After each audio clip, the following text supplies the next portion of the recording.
Nikita was basically a troubled kid, you know, who lived on the streets, and she was a drug addict, has a pretty dark past. She supposedly committed a crime when she was living on the streets. And instead of going to prison for the rest of her life, she was taken over by a government agency who essentially trained her to be a killer.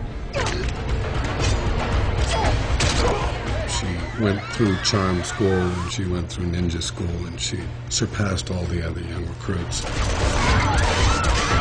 Nikita is legendary, one of the best. The problem was that she had a conscience that seemed to nag at her, and she had a heart that seemed to tug her in different directions. She didn't, as a kid, say, God, I really want to be a tough chick and beat people up and, you know, and kill for a living or do any of these things. These are all things that she was forced into. So Nikita's now gotten out, and she's going to use every weapon in her arsenal to be able to take this agency down. I'm going to take you apart, piece by piece.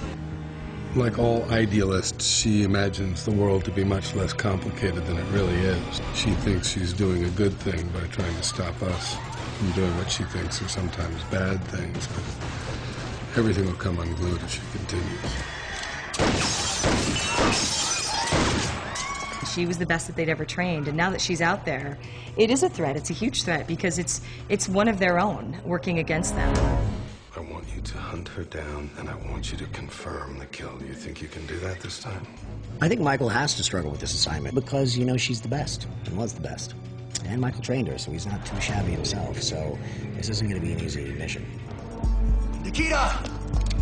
They definitely have a past. There is something that happened between them. Just like old times, huh?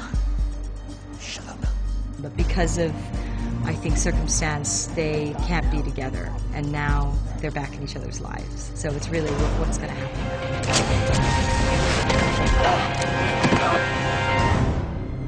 Here we go.